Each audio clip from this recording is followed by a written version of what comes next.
You think a train will stop and teach your car it will a mile after it hit you? Stop, trains can't. Doug Gottlieb, I'm definitely concerned about his commute to his afternoon radio show, so I'll make this quick for 8 minutes. Okay, let's start with this in college hoops. One of the great things about life, and this matters to you, anybody listening this connects with, I think, is that if you're just willing to learn, and you're not rigid, and you're not arrogant, and you're willing to be curious, that you could be a 40-year-old doctor and be better at 50. And be better. Now, at some point at 70, you lose your faculties and your prostate falls out of your pants and you're just old. But Jay Wright was a good coach. And about 5 years ago, and I'm guessing here, but something clicked. He was always a good coach. Doug, they're the best passing team in the country. Yes, they are. Everybody can shoot. He is so poised on the sideline. They have stretches where he lets his team play through struggles. And I watch him and I'm like, is it possible? We always give these guys like good coach, bad coach. To me, Jay Wright feels like in Villanova, they have popped in the last 5 years. Well, look, there's a couple of, it's like, you know, the perfect storm analogy, right? There's a couple of things that allowed it to become a perfect storm. Okay, what? All right, so the first thing is they bottomed out as a program after they went to a Final Four. Remember, they went to the Final Four with 4 guards, with Alan Ray, with Mike Nardi and those guys, right? They had a couple pros with what's the name from the Toronto Raptors? Lowry. Like Kyle Lowry, right? So they go to a Final Four. That allows them to start recruiting the top 25 kids in the country. They're the #1 recruiting class in the country after the Final Four.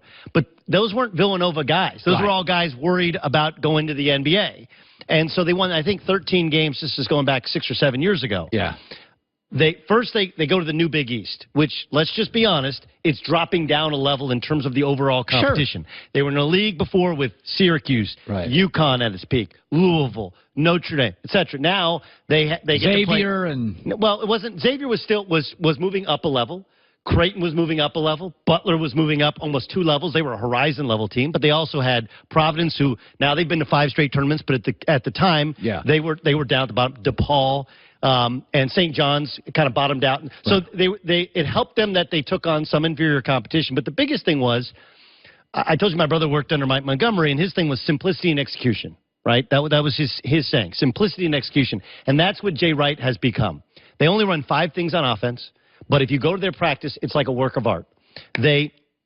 They throw almost all bounce passes in practice. They're incredibly efficient as a passing team. They work on pivoting. They work on shooting. They work on throw it into the post. There's a double team. We work on the same things every day. And there's nothing all that special about any one player. Now, they do have probably more pros on this team than they had in the national championship team 2 years ago. You probably have 3 or maybe even 4 NBA players, but the spacing is 21st century spacing. Amari Spellman, their 5-man, hit it 4 threes against West Virginia. That's why they won. Listen, if I was a young player, I'd want to play for Villanova. No question, but he's also done a good job of recruiting his type of players, guys that are in it for us, guys that are tough-minded mentally. They play great defense with their legs, not with their hands. And I would agree with you. When he was I played against him when he was at Hofstra. He had Speedy Claxton. He had 2 pros on his team, and we stomped him. And we didn't think they were great. We thought they played hard. When they went to the Final Four the first time, they had 4 guards, and they just kind of ran a take-em offense, and they were one of the first teams in the Big East to play 4 guards, and they really excelled at that.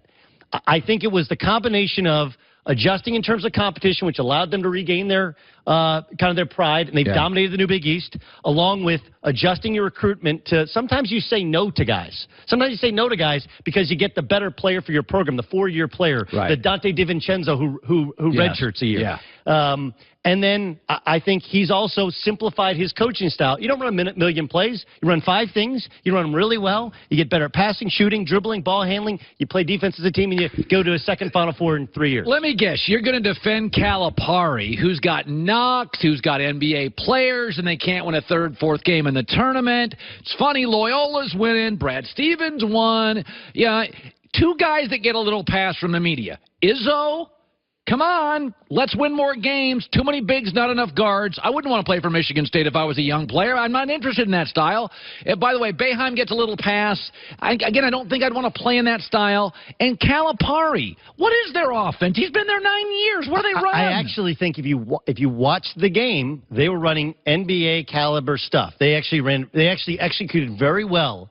Their problem is they just don't have that good of players. Like, basketball has become, in the college level and the pro level, more about skill and execution and fundamentals than it is about length and athleticism and upside. Look at Florida State, who, got beat by Michigan. Okay, Florida State's got dudes for days, but can you pass, dribble, and shoot? And that's what Kentucky was sorely missing, is in their evaluation of players, they didn't evaluate properly. Can you actually make shots? Because that opens up the floor. I mean, look, the reason that Duke got beat yesterday is Trayvon Duval, who's a talented freshman, can't shoot, so you don't have to guard him. So Marvin Bagley constantly has two guys on him. Right. So it's about spacing, it's about shooting, it's about skill, and frankly, that's why all four teams are still playing in the Final Four. Yeah. All right. By the way, this whole thing about, I thought Duke-Kansas was great. It's funny, Bill Self will lose with talented teams. This team's grittier. They work hard. They get in. I thought Duke-Kansas was as good as it gets. Overall, the tournament is what it is. College basketball is a little bit of an airport now. You land, and you can't wait to get to the next flight and get out of there. I think it hurts the sport.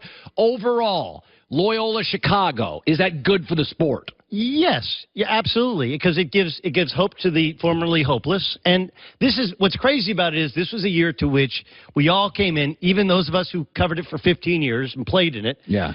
To think this year where, God, you could see 20 teams, 25 teams getting there. Usually we have 3 thoroughbreds and 1, how the hell they get here. Yeah. Right? Go back and look historically the last 25 years.